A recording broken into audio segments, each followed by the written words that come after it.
مرحبا أهلا النوادي. Assalamualaikum warahmatullahi wabarakatuh. Jadi banyak yang bertanya tentang masalah memilih pemimpin non-muslim. Nah, jadi kalau biasa di-share di media sosial 7 ayat yang isinya larangan ya, memilih pemimpin non-muslim. Jadi kita berbicara hukum bukan artinya kita membenci pribadi seseorang, termasuk yang non-muslim, tidak. Tapi hukum adalah hukum, gitu. Dan di setiap agama punya hukum masing-masing, bukan hanya agama Islam. Kalau diteliti secara keseluruhan, bukan hanya 7 ayat larangannya, tapi bisa mencapai 15 ayat. Nah, bukan 7 ayat saja, tapi bisa mencapai 15 ayat yang ada di dalam Al-Quran tentang larangan memilih pemimpin non-muslim. Ada juga yang mengatakan, sudah kalau ustadz bicara agama saja. Sering dengar gitu ya. Jangan bicara masalah negara, jangan bicara masalah politik. Oh, berarti dia tidak paham bahwa agama Islam membahas semuanya, termasuk masalah pemerintahan, masalah politik. Itu banyak kitab ditulis oleh ulama dari sejak ribuan tahun yang lalu. Ada Al-Imamah wa Siyasah, karya Imam Qutaibah. Ada kitab karya Imam Ghazali membahas tentang politik. Ada As-Siyasah Asy-Syar'iyyah, karangan dari Ibnu Taimiyah, dan masih banyak ulama. Artinya kalau ada yang mengatakan orang yang menyampaikan dakwah hanya sebatas masalah ritual ibadah saja, kemudian dilarang membahas masalah hukum terkait masalah kepemimpinan, pemerintahan, politik, maka itu yang disebut paham sekulerisme. Sekuler, memisahkan ajaran agama Islam dari masalah-masalah pemerintahan. Itu namanya sekuler. Sekuler itu satu ideologi yang menyimpang.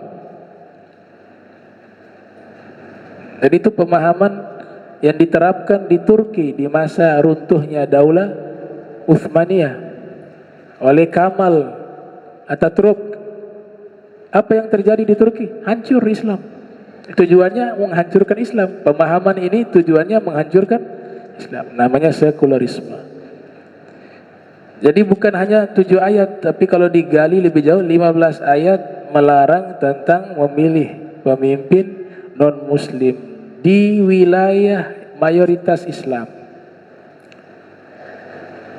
atau di negara Islam atau di daulah Islamiyah. Ulama-ulama kaliber yang mengatakan haram ya. Sebut saja, kalau kita rinci ada 3 pendapat. Ada yang mengatakan haram, ada yang mengatakan boleh, ada yang mengatakan menggabungkan 2 pendapat ini. Nah, nanti saya bahas satu persatu. Ini dari tinjauan keilmuan. Yang mengatakan haram, Imam Nawawi mengatakan haram, Imam At-Tabari mengatakan haram memilih pemimpin non-muslim secara mutlak. Imam Zamakhsyari mengatakan haram, Imam Sakhawi mengatakan haram, Ibnul Arabi Al-Maliki mengatakan haram, dan ulama kontemporer namanya Dr. Wahbah Az-Zuhaili mengatakan haram. Ini diantaranya ya, yang lain masih banyak. Ibaratnya ini cukup mewakili.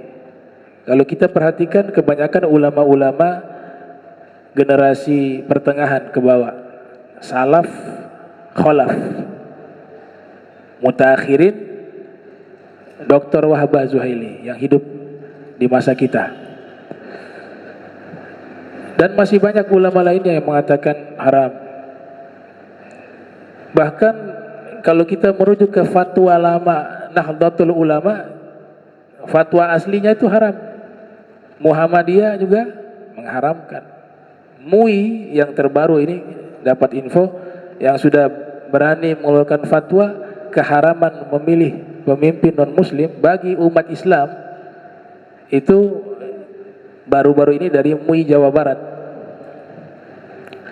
Dan fatwa lama MUI juga mengatakan haram.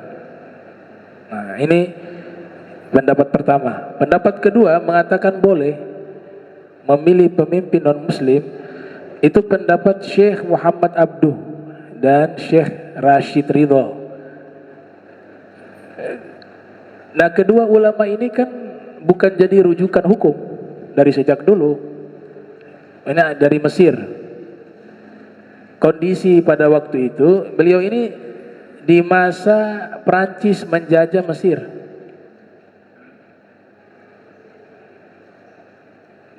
Di antaranya yang masuk ke Mesir dari tokoh Prancis itu Napoleon Bonaparte. Nah, mereka tidak jauh dengan masa itu, artinya, dan mereka itu di bawah tekanan, paham? Ini yang di bawah fatwa nih, ada yang bawah fatwa ini mengatakan boleh, fatwanya Syekh Muhammad Abduh sama Rashid Ridho, tapi mereka tidak tahu kenapa fatwa itu bisa keluar, karena waktu itu pemimpin mereka penjajah Prancis. Dan mereka di bawah tekanan orang Prancis. Pemimpin Prancis orang kafir. Makanya mengatakan boleh. Tuh. Tapi kalau jujur dengan pendapat ulama yang soleh, ulama yang alim, yang terkenal soleh, yang terkenal zuhud, cukup Imam Nawawi itu mewakili sudah. Beliau mengatakan haram. Ini. Kalau bicara tafsir akan dicari-cari lagi tafsir begini. Yang paham hukum masalah memilih pemimpin itu masuknya ranah fikih. Jadi bicaranya dasar itu boleh atau tidak boleh. Halal apa haram, bicaranya di situ. Maka hukumnya haram. Tapi masalah ini juga bisa masuk ke akidah. Bisa masuk ke akidah. Jadi bicaranya bukan halal haram lagi, boleh tidak, tapi murtad atau tetap Islam. Bisa masuk ke situ dengan catatan jika menolak ayat Al-Quran yang jelas-jelas mengatakan tidak boleh dan menolak kesepakatan para ahli hukum yang bersepakat bahwa itu tidak boleh, kemudian mengatakan enggak, ini boleh. Dia melawan itu ayat, dia melawan itu pendapat ijma ulama, pada waktu itu dikhawatirkan bisa murtad. Berarti berkaitan dengan masalah apa? Akidah. Tuh. Tapi kalau orang awam, kan banyak pemilih yang awam, kasihan, mereka gak tahu hal. Itu bicaranya hanya halal haram. Itu. Tapi mungkin tokoh-tokohnya itu yang faham Al-Quran, faham hadis, tahu hukumnya, kemudian sengaja melawan. Nah, mereka masuknya di bab akidah, bukan bab fikih, karena mereka tahu hukumnya. Kemudian yang membolehkan liberalisme, tokoh-tokoh liberalis yang selalu menjadikan akal sebagai rujukan hukum, dan biasanya sekolah agamanya di Eropa sama di Amerika. Tidak semua ya, tapi alumni liberalisme belajar agamanya di Amerika, belajar agamanya di Eropa. Sudah kalau belajar ekonomi ya boleh, belajar tentang ilmu matematika, biologi dan lain sebagainya. Tapi kan aneh belajar agama Islam di Amerika. Banyak beberapa kenalan yang mereka dapat beasiswa di sana, tapi basically mereka sudah kuat. Yang jadi masalah memang gak ada basic keilmuan agama yang kuat, tapi ngambil jurusan agama Islam, perbandingan agama dan seterusnya di Amerika, di Eropa. Nah, kalau liberal mendukung itu, pluralisme juga mendukung, paham yang menyatakan semua agama sama. Mereka dukung ini. Ya. Pendapat ketiga ini dinukil oleh Imam Al-Mawardi. Al-Imam Al-Mawardi wafat 450 Hijriah. Beliau menulis kitab Al-Ahkamu Sultaniyah, hukum tata negara. Jadi beliau ahli tata negara, ahli tafsir, ahli fikih, ya, ahli tasawuf juga. Namanya Al-Ghadi Al-Mawardi. Kalau beliau merinci bahwa jabatan itu ada dua, ada yang tanfis, ada yang tafwid. Tanfis itu adalah jabatan eksekutif, tafwid adalah legislatif. Apa bedanya eksekutif, tanfis yang disebut oleh Al-Mawardi? Mereka diberikan jabatan hanya sekedar melaksanakan perintah dari atasan, tapi tidak bisa membuat hukum. Itu namanya tanfis menurut Imam Al-Mawardi. Jadi undang-undang tidak memfasilitasi mereka untuk bisa membuat satu kebijakan. Gak bisa. Dia hanya melaksanakan hukum yang dibuat oleh atasannya, namanya tanfis. Kemudian yang kedua tafwid. Tafwid itu legislatif. Nah, mereka punya jabatan dan undang-undang memfasilitasi mereka bisa mengeluarkan satu kebijakan hukum. Kata Al-Mawardi, kalau yang non-muslim jabatannya tanfis, maka boleh. Tapi kalau yang legislatif tidak boleh, yang bisa mengeluarkan hukum. Ya, itu pendapat Al-Mawardi.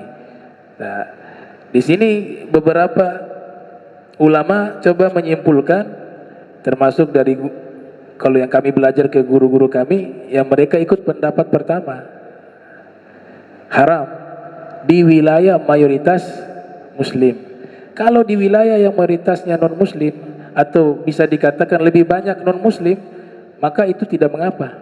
Misalnya di Bali, di mana, di Sulawesi, di Minahasa, itu tidak masalah. Tapi bermasalah ketika di tempat tersebut mayoritas muslim. Nah, ini juga kan berlaku bukan hanya di Islam, di agama lain juga. Mereka seandainya di tempat mayoritas non muslim kemudian ada calon pemimpin yang muslim, pasti menolak. Jadi bukan faktor kebencian, kebijaksanaan. Lebih bijak, lebih tahu sesama masyarakatnya yang mayoritas, ya mereka yang memimpin lebih bijak, begitu. Nah, kemarin saya ke Tobelo. Nah, di Tobelo begitu ada satu calon muslim, wakilnya non muslim. Di Tobelo itu yang non muslim mengatakan jangan pilih kepada pemimpin yang muslim, karena ini tanah yang dijanjikan untuk orang-orang non-muslim. Tapi kan gak masalah. Kalau kita lihat di situ misalnya mayoritas mereka gak ada masalah. Di Bali juga begitu. Pasti Hindu akan memilih calonnya. Kalau ada agama lain pasti ditolak. Jadi bukan karena faktor kebencian, tapi faktor kebijaksanaan. Bijak gitu. Nah, di daerah kita apalagi ada simbol keislaman, kesultanan, bukan hanya satu lagi. Kalau Maluku Utara ada 4. Tuh. Nah, ini pendapat para ulama ya. Jadi para ulama, jadi kalau bicara hukum merujuk kepada fuqaha. Bagaimana pendapat fuqaha? Jangan merujuk ke penceramah. Gak bisa jadi hukum. Apalagi ngambil ayat kemudian menafsirkan sendiri. Caranya bicara hukum merujuk kepada para fuqaha. Ini mereka-mereka yang saya sebutkan tadi bukan hanya alim. Dari sisi ilmu kita kalah, tapi kita kalah juga dari sisi ibadah, dari sisi waroknya, zuhudnya. Antum tahu Imam Nawawi nggak pernah makan makanan di tempat tinggalnya di Damaskus. Harus makanan diambil dari kampungnya di Nawa. Kenapa? Karena waktu itu beredar isu bahwa di Damaskus ini pemerintah memberikan pajak yang sangat tinggi kepada rakyat, dan banyak terjadi apa? Kecurangan atau korupsi yang di pemerintahan di Damaskus di waktu itu. Imam Nawawi takut beli makanan ada pajak di situ nanti, pokoknya syubhat lah. Akhirnya makannya harus di tempat yang beliau tanam sendiri di tanahnya. Makannya kurma. Itu Imam Nawawi. Imam Sufyan Ats-Tsauri senang makan daging kambing. Dapat info ada kambing 1 ekor lepas dari Baitul Mal milik negara, lepas. Wafir riwayah kambing zakat ternak 1 ekor lepas di wilayah beliau. Akhirnya beliau tidak makan kambing waktu itu, takut ke pasar beli kambing, tahu-tahu kambing itu yang lepas. Berapa lama beliau tidak makan kambing? Selama 1 tahun. 1 tahun berikut dapat info kambingnya sudah ditemukan, baru beliau makan kambing. Itu selama 1 tahun. Itu waronya ulama dulu begitu. Ya, ulama dulu waronya luar biasa. Nah, mereka yang berfatwa demikian. Mereka yang berfatwa demikian. Kemudian kalau dalil tadi Al-Quran ada. Kalau Al-Quran dicari tafsir-tafsir lagi kan banyak. Fuqaha juga sudah mengeluarkan hukum, ahli fikih. Saya ngambil dalilnya sederhana, gak usah pakai fikih dulu. Karena fikih biasa ditolak juga. Tadi ada pendapat ulama mengatakan boleh, katanya begitu. Tafsir juga dicari-cari, ada tafsiran yang berbeda. Kita pakai dalil sejarah saja deh. Sejarah. Mulai dari zaman Nabi Muhammad sallallahu alaihi wasallam, dari tahun 1 sampai 11 Hijriah beliau memimpin, terhitung waktu di Madinah. Kemudian setelah beliau dipimpin oleh Sayyidina Abu Bakar, Sayyidina Umar, Sayyidina Uthman, Sayyidina Ali bin Abi Thalib. Dari tahun 11 Hijriah sampai 40 Hijriah. Kemudian setelah itu dipimpin Daulah Umayyah dari 40 Hijriah sampai 132 Hijriah. Kemudian dari 132 Hijriah bergeser ke pemerintahan Daulah Abbasiyah dari tahun 132 sampai 656 Hijriah. Kemudian dari 656 Hijriah terus sampai Daulah Utsmaniyah, ya. Paling akhir kan Daulah Utsmaniyah. Runtuh tahun berapa? 1924 Masehi di Turki. Kurang lebih berkuasa lebih dari 600 tahun. Ada tidak khalifahnya yang non muslim? Satu aja. Gak ada. Kalau begitu khalifah tidak ada satupun yang non muslim, gubernur deh. Mereka punya gubernur juga. Ini yang mimpin kota ini namanya Amir.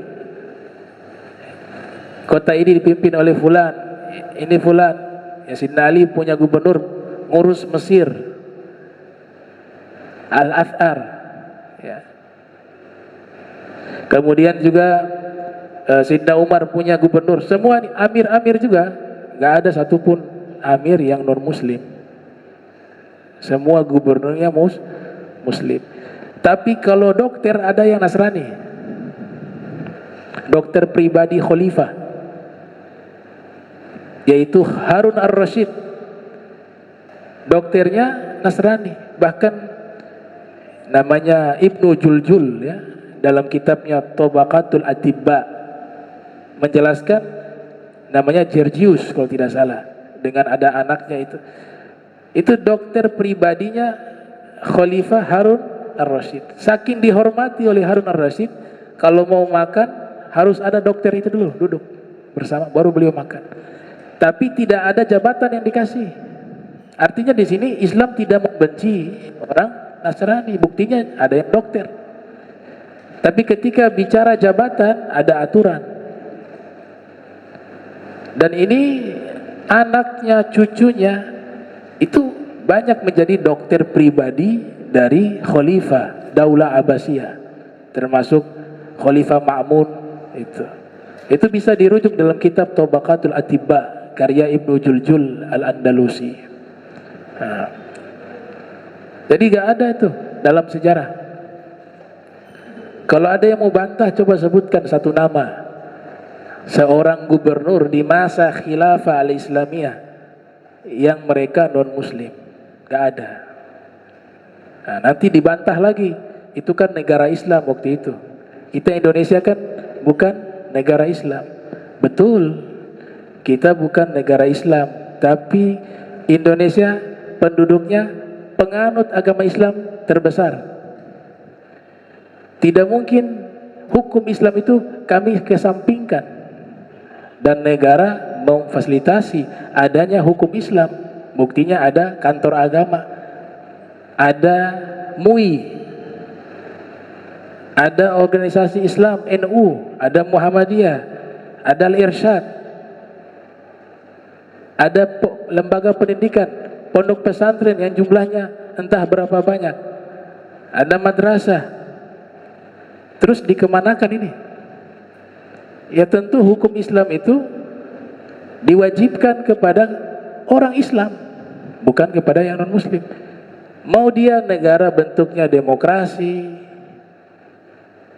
atau dengan bentukan-bentukan lainnya, sekalipun komunis juga, seandainya negara itu dan penduduknya orang Islam, tidak menggugurkan hukum Islam. Hukum Islam itu berlaku kepada masing-masing. Mau kita di Amerika, kayak di Eropa, di mana tempat, kalau kita seorang muslim, hukum Islam itu tetap berlaku. Gak bisa digugurkan dengan hanya ideologi kenegaraan, gak bisa. Bahkan kalau dibanding-bandingkan, tentu kita lebih memilih hukum Allah sebagai hukum yang nomor satu. Itu. Ini bisa dibantah semua nih. Jadi yang melarang membahas masalah politik, masalah kenegaraan, yaitu sekularisme, pemahaman menyimpang. Itu. Ini bukan negara Islam, benar, tapi kita orang Islam. Hukumnya tetap berlaku kepada kita semampu kita, semaksimal mungkin. Taib. Ini poin pertama. Jadi dari masa Nabi Muhammad sampai Daulah Utsmaniyah yang runtuh tahun 1924 Masehi, 3 Maret, itu tidak ada khalifah yang non muslim dan tidak ada gubernur yang non muslim, semuanya muslim. Itu.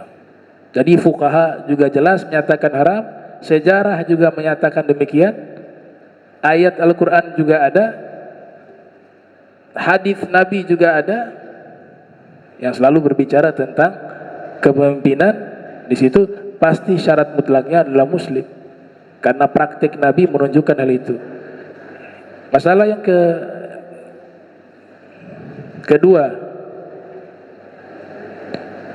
kadang membandingkan sesuatu yang tidak adil. Ada kan membandingkan bagaimana kalau pemimpinnya non muslim adil, jujur, amanah, dengan calon pemimpin muslim yang tidak amanah, tidak jujur. Lah, kok membandingkannya begitu? Ini yang buat perbandingan ini sudah salah. Kalau mau membandingkan tuh harus adil. Calon pemimpin ada yang non muslim, ada yang amanah, jujur, adil. Dengan calon pemimpin muslim yang amanah, yang jujur, yang adil. Begitu caranya. Pilih yang mana? Kok milihnya dikasih analogi yang adil hanya pemimpin non muslim, yang muslimnya tidak adil? Yang namanya manusia yang jahat gak dilihat agamanya apa. Yang korupsi yang muslim ada, tapi yang non muslim juga ada. Cuma memang di Indonesia yang banyak disorot yang Muslim, karena masuk akal, karena kita kan mayoritas di sini. Jadi pejabatnya kebanyakan orang Islam. Itu. Tapi bukan berarti mereka juga tidak ada, banyak juga. Cuma karena jumlahnya sedikit, kelihatan sedikit. Coba kalau mayoritas mereka, pasti banyak juga. Begitu. Maksudnya membandingkan itu secara adil.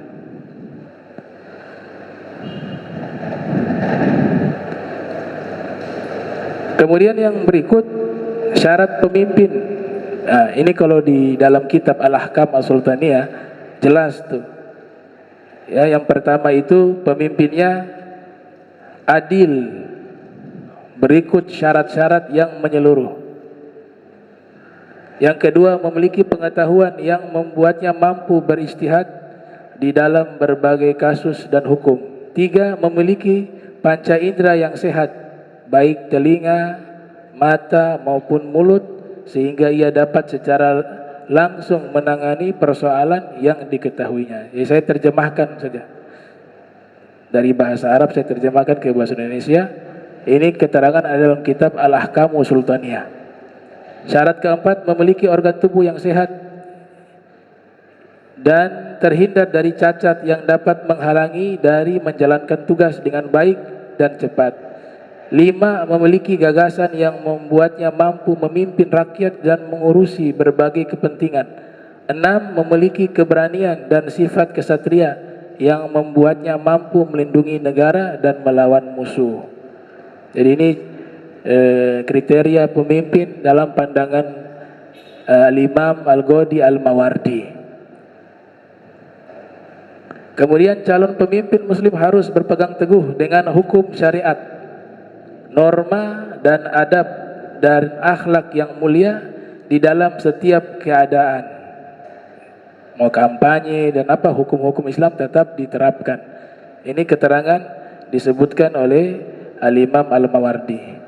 Dan sebagai contoh pemimpin-pemimpin Islam di masa lampau yang merasakan kesejahteraan, keamanan, kedamaian, itu bukan hanya orang Islam.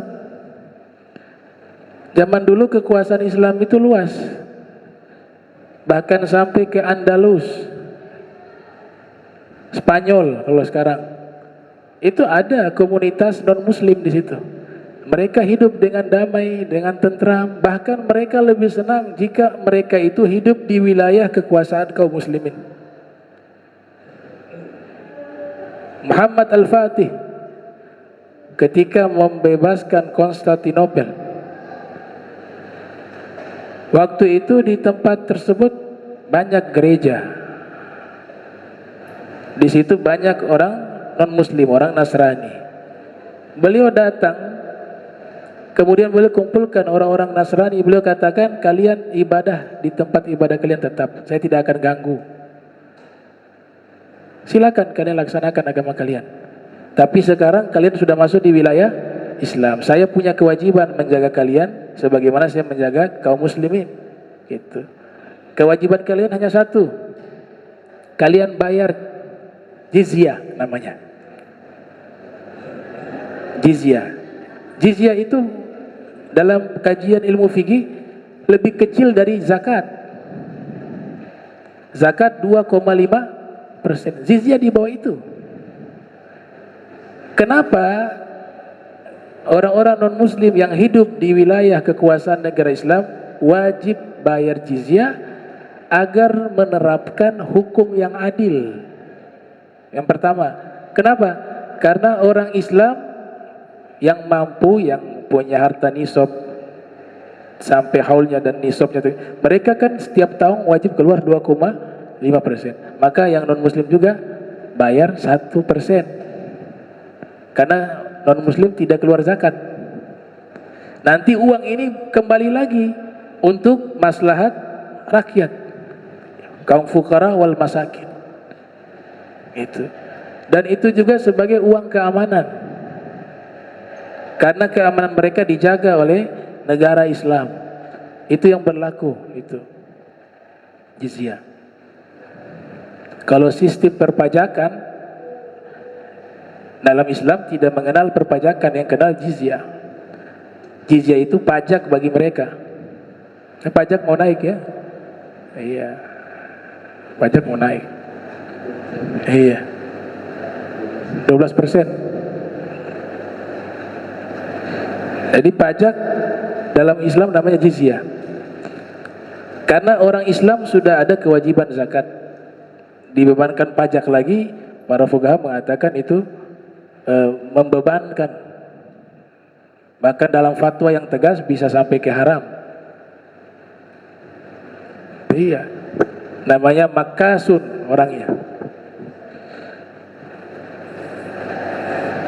Nah, pemerintahan di masa lampau, mereka menganggap memimpin bukan hanya manusia, hewan juga masuk tanggung jawab. Makanya ulama dulu takut dikasih jabatan.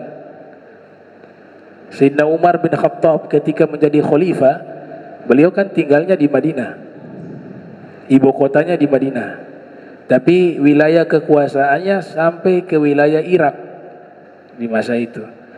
Apa kata beliau? Lau sakatat ya, sakhlatun la khushitu an us'ala anha, la khushitu an us'ala anha, lau sakata sakhlatun ala syatil ifrat la khushitu an us'ala anha. Seandainya anak kambing terpeleset karena jalanan itu rusak di pinggiran sungai Efrat, saya sebagai khalifah Sayyidina Umar bin Khattab, saya takut di hari kiamat Allah akan meminta pertanggungjawaban itu. Berarti pemahaman Sayyidina Umar ketika menjadi pemimpin, yang menjadi tanggung jawabnya bukan hanya manusia, hewan pun masuk sebagai tanggung jawabnya. Wah, berat. Hewan. Karena beliau katakan kambing terpeleset saya takut ditanya sama Allah Ta'ala. Di masa Khalifah Sayyidina Ali bin Abi Thalib karramallahu wajha, uang negara ketika masuk ke kas negara, beliau punya sistem berbeda lagi. Karena waktu itu wilayah tidak seluas di zaman setelahnya ya. Hari itu harus dihabiskan anggaran itu untuk maslahat rakyat. Beliau gak mau ada yang sisa. Uang kas negara masuk, hari itu juga disalurkan kepada masyarakat untuk maslahat umat. Dan beliau turun tangan langsung ke gudang kas negara, berupa gudang namanya Baitul Mal. Sudah habis semuanya harta di Baitul Mal, beliau bersihkan itu gudang.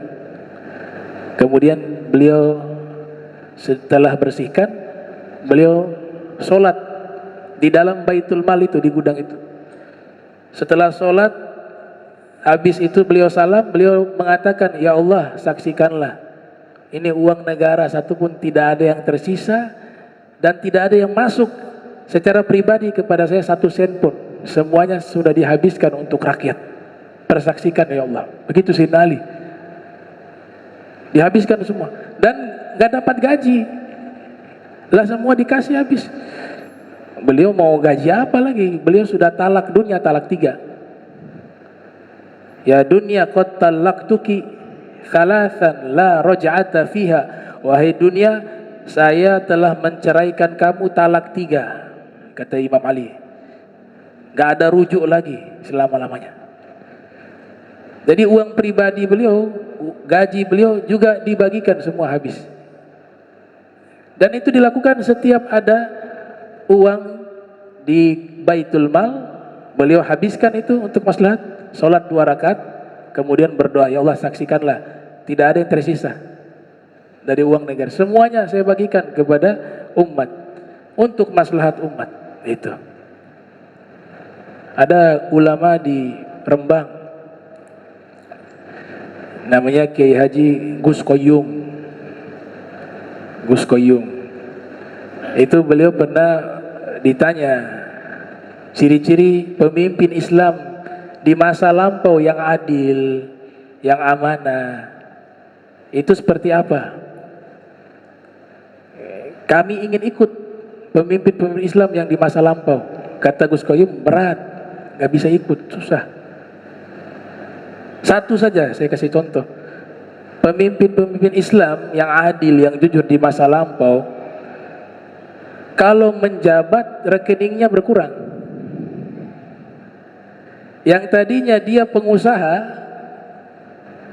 kemudian diangkat menjadi pejabat, jatuh miskin. Karena hartanya dia habiskan untuk rakyat. Kalau sudah mampu lakukan itu, berarti bisa sama dengan mereka. Jadi pejabat jatuh miskin. Selevel khalifah yang wilayahnya sampai ke Spanyol, hampir masuk ke wilayah Prancis, Portugal, di masa Daulah Umayyah yang kita kenal namanya Khalifah Umar ibn Abdul Aziz, yang memimpin hanya 2 tahun sebagai khalifah dari tahun 99 Hijriah sampai 101 Hijriah. Hanya 2 tahun beliau memimpin, sejahtera rakyat. Saking sejahteranya digambarkan oleh para sejarawan, kalau ada orang mau kasih zakat ditolak semuanya, kami mampu. Sampai bingung tuh zakat mau kasih ke siapa nih? Semuanya sudah tidak terima zakat. Bahkan dikatakan kalau mau diberikan zakat ke seseorang, dia bilang tunggu dulu, ini uang zakat saya nih, saya mampu, kenapa kamu kasih saya? Akhirnya petugas itu bingung, tidak mendapatkan orang yang menerima zakat. Semuanya justru mengeluarkan zakat karena semuanya makmur. Itu digambaran di masa Khalifah Umar ibn Abdul Aziz. Bahkan serigala sama domba jarang bersamaan, beriringan. Serigala udah gak makan dombanya orang. Kenapa? Ada jatah makanan, petugas khusus ngasih makan ke hewan-hewan buas yang ada di hutan. Itu wafir riwayah, karena keberkahan pemimpin yang adil. Makanya serigala dengan domba jadi sahabat. Sampai peternak domba itu, dia lihat waktu itu serigalanya memangsa dombanya, padahal sudah 2 tahun tidak pernah dimangsa dombanya oleh serigala. Justru serigala selalu menjaga dombanya. Dia nyatakan, hari ini khalifah sudah meninggal. Tahu dari mana? Itu domba saya sudah dimangsa. Karena selama khalifah itu adil, Allah jadikan semuanya itu barokah, semua itu dengan rahmat, semuanya sejahtera, termasuk serigala sama domba. Tapi hari ini domba saya sudah dimangsa, saya pastikan khalifahnya sudah meninggal. Ternyata dicek betul, Khalifah Umar sudah meninggal dunia, Umar bin Abdul Aziz. Itu. Waktu meninggal dunia, nggak ada uang beli kain kafan, khalifah. Kain kafan, tidak ada uang beli kain kafan. Nah, beliau ketika menjabat sudah dikumpulkan istrinya, bahwa saya tidak akan bertemu kalian karena saya punya jabatan ini, saya harus waktu habis untuk rakyat. Jadi kalau kalian memang minta diceraikan, saya ceraikan. Tapi kalau kalian mau bersama saya, silakan. Itu. Tapi saya minta kalung-kalung emas kalian itu yang saya berikan pada kalian, tolong diberikan kepada saya untuk saya masukkan ke kas negara untuk kemaslahatan rakyat. Gimana? Itu pilihannya. Mereka bilang sudah, kami tetap sama engkau. Kalau gitu mari kalung emasnya. Dan mohon maaf, saya sudah tidak ada waktu selama 2 tahun ini. Dia sudah punya firasat, dia hanya memimpin 2 tahun. Makanya dalam kitab Tarikhul Khulafa, dia mengatakan selama saya menjabat, fir riwayah, ada ulama India menambahkan, dia menyebutkan bahwa selama 2 tahun saya tidak ada waktu dengan kalian. Isyarat bahwa beliau hanya memimpin selama 2 tahun. Dan itu terbukti. Tahun 101 meninggal dunia. Itu Khalifah Umar bin Abdul Aziz. Dia punya anak sedang nulis dalam rumah pakai lampu pijar menggunakan minyak. Anaknya juga ini bekerja di pemerintahan. Khalifah Umar Abdul Aziz menyaksikan anaknya sedang menulis. Dia tanya, wahai anak, dia tahu itu lampu pijar itu biasa digunakan untuk masalah negara, lampu kantor, tapi diletakkan di rumah. Waktu anaknya sedang menulis, Khalifah Umar mengatakan, wahai anak, kau sedang tulis apa? Ini masalah negara atau masalah pribadi yang kau tulis? Dia bilang, enggak, saya ada belajar untuk masalah pribadi. Kalau begitu padamkan lampu itu. lampu ini hanya untuk urusan negara, tak boleh untuk pribadi. Padamkan itu, dipadamkan. Itu keadilan dari seorang khalifah. Nah itu. Jadi khalifah-khalifah dulu luar biasa, makanya berkah ya. Nah, kita juga dikatakan untuk selalu berdoa. Ya. Kekuasaan ini kan hak mutlaknya Allah. Tu'ti mulka man tasha.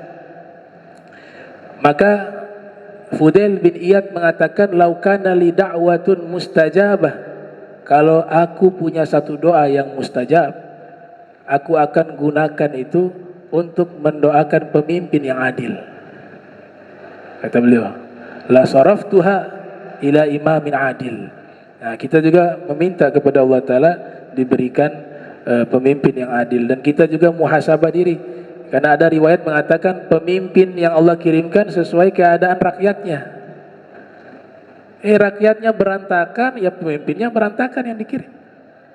Rakyatnya orang-orang yang takut kepada Allah, orang-orang yang taat kepada Allah, orang-orang yang baik, yang soleh, Allah kirim pemimpin yang taat, pemimpin yang takwa, pemimpin yang soleh. Jadi kita juga harus muhasabah, ya, muhasabah, gitu. Ini baru 200.000 iman tergoncang, 400.000 iman tergoncang, amplop. Iya. Tapi yang menolak 400.000, ya baru 400.000. Coba kalau dikasih 1 M, coba. Nah. Jadi kalau sudah teguh dengan hukum, mau jumlahnya berapa, tidak goyang. Kita hidup sementara, apalagi yang tokoh-tokoh agama, hisabnya lebih berat ya. Ini Imam Ghazali bilang, dosanya orang awam, kalau dia bikin dosa, dicatat 1 dosa. Karena awam, karena tidak paham, karena tidak berilmu. Kalaupun dia tidak tahu juga dimaafkan lagi, ya, karena gak tahu kan. Tapi dosanya orang alim, kata Imam Ghazali, alfu alfi dhanbin, 1 juta dosa. Perbandingannya 1 juta dosa. Bahkan disifati orang-orang ulama-ulama Yahudi, mereka seperti itu. Fa'alimun bi'ilmihi lam ya'malan mu'adzabun min qabbil ubadil wathan. Orang berilmu tapi tidak mengamalkan ilmunya, dia diazab pertama kali sebelum penyembah berhala. Dalam Zubat tuh, Keramat Empang Bogor, Al-Habib Abdullah bin Muhsin Al-Attas mengatakan, memang ini secara khusus dimaksudkan kepada ulama-ulama Yahudi, tapi umumnya kepada semua orang berilmu, orang alim. Atamuruna nas bil birri wa tansawna anfusakum wa antum tatlunal kitaba afala ta'qilun. Masuk ke ayat itu. Fihal wa'id ala mukhalafatil qawli al-amal. Ayat ini mengandung ancaman bagi siapapun yang ucapannya berbeda dengan perbuatannya. Tuh. Jadi ini jelas ya, penjelasan secara hukum. Nah, itu. Saya.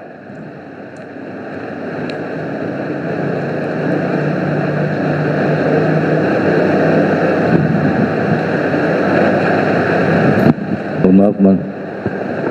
Sebelum lanjut barangkali saya terima kasih. Assalamualaikum warahmatullahi wabarakatuh. Waalaikumsalam warahmatullahi wabarakatuh. Saya tadi ditelepon seseorang bicara tentang kondisi Maluku Utara ini. Saya bilang kita itu 4 terpisah. Islam itu dibagi 4 sekarang. Ada di nomor 1, ada di nomor 2, ada di nomor 3, nomor 4. Kita akan mengalami ujian ini. Apakah ini takdir atau ujian yang Allah berikan? Kalau itu sampai terwujud. Karena yang masuk di golongan 4 ini ada ustadz-ustadz yang mengerti agama. Bagaimana awam ini tidak ikut? Itu satunya. Jadi saya bilang, kalau kita mau supaya pemerintahan yang ada di Maluku Utara ini Muslim, ya 1, 2, 3 ini harus berembuk. Nah, berembuk pada kondisi sekarang saya bilang, sudah banyak berkorban ini. Bukan 100-200 juta, miliaran.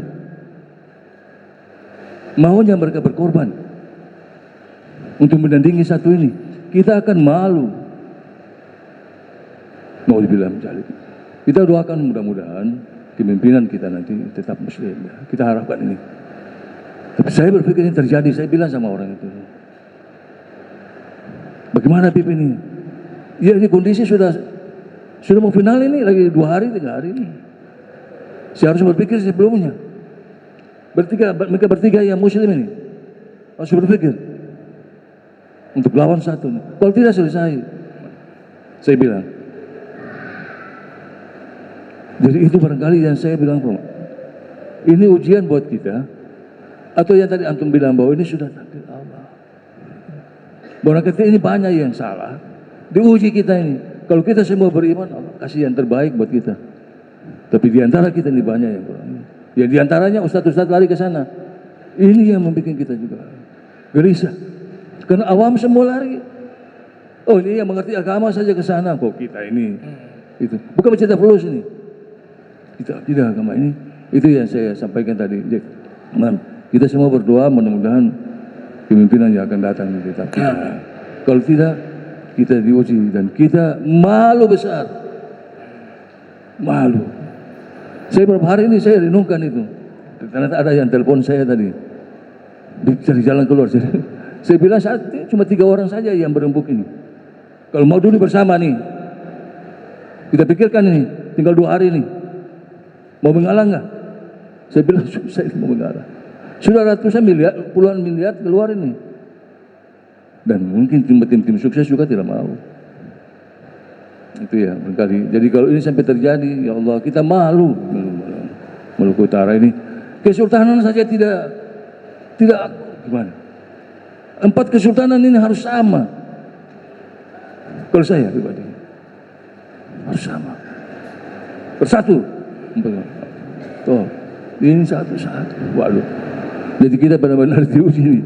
Ini pembuktian buat kita bahwa hari ini kita diuji. Yang kita berdoa mudah-mudahan yang kita ragukan, kita takut itu mudah-mudahan tidak terwujud. Mudah-mudahan pimpinan kita nanti insya Allah. Barangkali itu tambahan dari saya. Saya masih. Assalamualaikum warahmatullahi wabarakatuh. Waalaikumsalam warahmatullahi wabarakatuh. Ya, ufawid amri ilallah. Ya. Terserahkan sama Allah Ta'ala. Yang bisa tahu ujian ataukah hukuman. Ya. Karena kalau sesuatu yang tidak baik, bisa kemungkinan itu ujian. Kalau ujian baik, Allah ingin kita angkat derajat, Allah ingin menghapus dosa kita. Atau juga bisa jadi hukuman. Hukuman berarti kita ada yang kita ini secara keseluruhan mungkin banyak salah sama. Ya, makanya dikasih hukuman. Ya, itu bukan ucapan saya, itu firman Allah Ta'ala. Linudzikannahum. Ya, di surat As-Sajdah. Bagaimana? Walanudhikannahum minal azabi adna dunal azabil akbar la'allahum yarji'un. Kalau kami berikan hukuman azab kepada kalian yang kecil saja di dunia ini, tujuannya agar kalian kembali. Nah, ini bentuk hukuman. Kenapa disuruh kembali? Karena kita sudah jauh dari Allah Subhanahu wa Ta'ala, jauh dari ajalannya Allah wa Rasul Muhammad sallallahu alaihi wasallam gitu. Jadi masing-masing muhasabah. Saya gak bisa memvonis kita ini lagi dapat azab atau ujian. Karena 2 kemungkinan itu, imma ujian atau memang hukuman dari Allah Ta'ala. Nah, kalau memang itu hukuman, kita harus perbaiki. Ini masjid masih kosong banyak. Kalau di Jakarta ini majelis ta'lim ramai sampai di luar. Masih kurang kesadaran. Tuh. Ya, yang hadir juga orang-orang ini sudah ada. Ya, kita gak rugi, maksudnya kita dakwah tetap semangat, pahala Allah kasih. Tapi ini juga menjadi bukti, satu ukuran ya, kurangnya perhatian umat Islam terhadap Islam itu sendiri. Di antaranya menuntut ilmu, majelis-majelis ilmu. Antum lihat di Kalimantan itu makmur, pemimpinnya juga pemimpin yang baik Allah kirim. Kenapa? Masjidnya penuh. pengajian, baca salawat, rame, ya dari tempatnya guru sekumpul. Itu di tempat-tempat yang ramai masjidnya, itu menandakan orang itu dekat, warga di situ dekat dengan Allah Ta'ala. Nah ini masih kosong banyak, terus mau mengharap pemimpin yang ideal. Oke. Jadi kita juga harus muhasabah begitu. Tapi mudah-mudahan ini ujian ya. Allah angkat derajat kita semua. Dan kalau memegang hukum, ya megang sekuat-kuatnya, jangan berubah-ubah gitu. Ami Alwi, saya tidak menyebut orang-orang yang melakukan penyimpangan itu sebagai ulama. Itu gelar terhormat. Untuk kami juga gak pantas disebut ulama, penuntut ilmu. Karena yang namanya ulama pasti lurus. Walaupun Nabi mengatakan ulama su, itu kan bahasa Nabi. Tapi ulama yang Allah sebutkan di Al-Quran, ulama satu saja, ulama orang yang paling takut kepada Allah. Innama yakhsyallaha min ibadihi ulama. Kalau ada oknum, jangan sebut ulama deh. Itu gelar terhormat. Ustadz juga itu gelar terhormat. Itu oknum yang mengatasnamakan nama ulama dan ustadz. Yang namanya ulama dan ustadz pasti berpegang teguh dengan hukum. Itu titik, nggak ada koma. Itu ya. Allahumma jam'ana hadza jam' marhuma wa tafarraqan bi tafarruqan ma'suma wa la tajal minna wa la minna syai'an mahruma. Subhanaka bihamdika asyhadu an la ilaha illa anta astaghfiruka wa atubu ilaik. Wa sallallahu alaihi wasallam Muhammadin wa ala alihi wa sahbihi wa barik wasallam wa la minkum. Wassalamu alaikum warahmatullahi wabarakatuh.